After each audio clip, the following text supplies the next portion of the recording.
Bahwa pagi ketika kau datang, keceriaan burung-burung cakuridih bersayap kuning, burung-burung kutilan dengan nyanyi siul, cekek-cekek dengan nuansa biru, kelincahan burung-burung pipit dan rekam cuit, kelincahan seriti, dan lain-lain. Bukan karena rutinitas mereka terbiasa menyambut matahari dan pagi, tetapi sesungguhnya karena mereka terpesona dengan indah senyummu. Begitulah mereka saling berebut perhatian. Kembang cahaya rindu.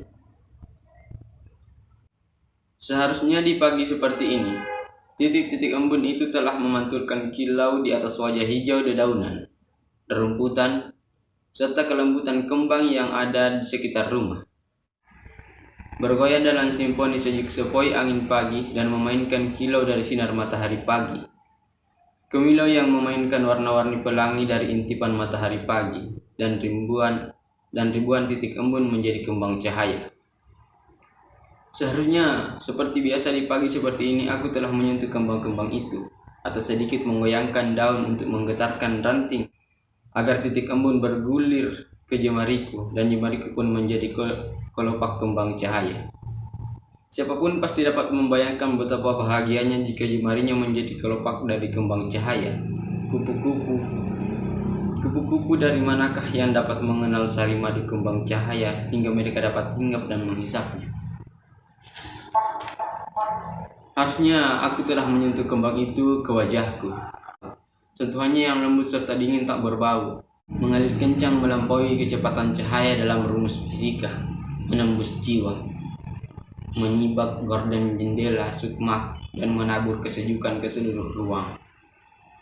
Kelembutan yang mengandung energi tak terumuskan itu menjadi jalanmu untuk hadir bersamaku di pagi hari, mendahului matahari mencapai puncak-puncak daun di ujung ranting. Karena itu harusnya di pagi ini engkau telah hadir dengan senyuman indahmu yang tak seorang pun memiliki keindahannya. Senyum yang tak tertandingi.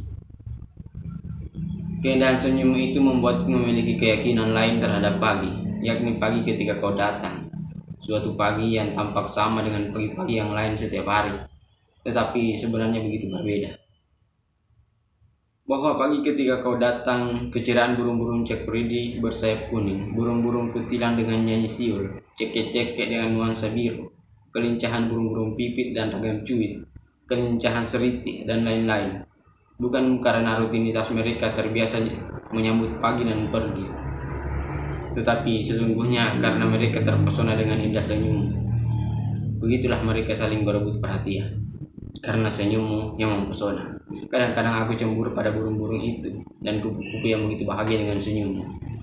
Cemburu karena aku merasa bahwa kedatangan dan senyummu bukan untuk diriku, tetapi untuk mereka. Memang tidak setiap pagi kembang-kembang cahaya itu mekar berkilau, tapi aku tahu jika pagi ini seharusnya ia mekar.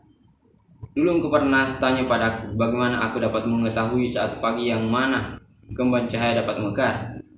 Aku tak tahu bagaimana bisa menjelaskan padamu agar engkau dapat memahaminya. Aku dapat saja menjawab bahwa ia memberitahukan padaku setiap kali ia hendak mekar. Tetapi engkau pasti bertanya lagi, bagaimana kembang menyampaikan pesan itu? Pertanyaanmu memang sedikit, tetapi jawabannya pasti menjadi panjang. Agar lebih singkat, aku menjawab seadanya. Aku bukan mengetahuinya, melainkan merasakan sebagaimana engkau merasakan kerinduan padaku. Jawaban sederhana itu membuatmu tersenyum dan bertanya canda padaku, oh, apakah aku merindukanmu? Kini aku juga belum tahu kenapa pagi ini kembang cahaya itu tidak mekar. Biasanya, lebih awal ia pasti memberitahukan padaku setiap kali ia akan mekar.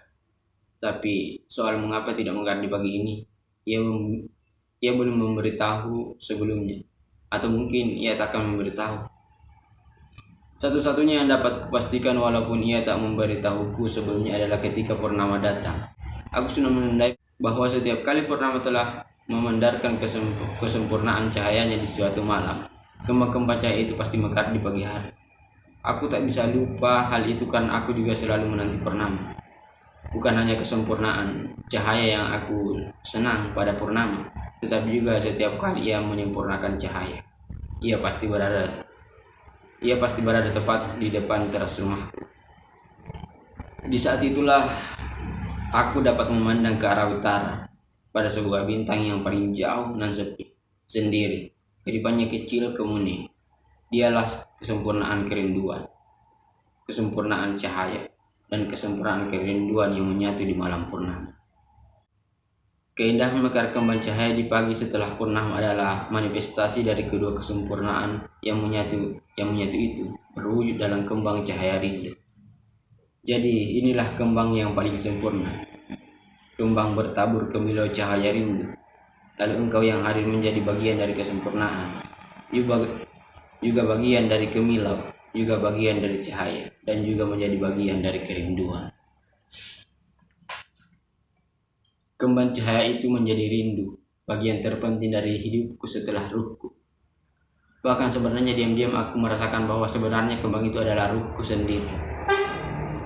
Aku seperti kehilangan hampir seluruh bagian dalam hidupku.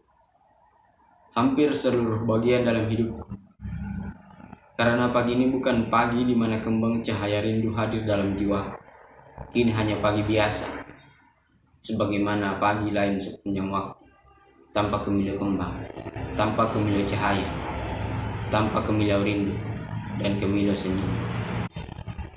Burung-burung pun memberi nyanyian pesakitan, nyanyian histeria penderitaan, dan penjara rutinitas pagi, nyanyian yang terpenjara oleh waktu.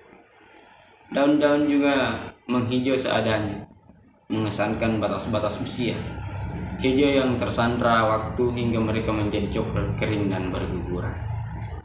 Tapi aku tak perlu memberitahu atau alasan.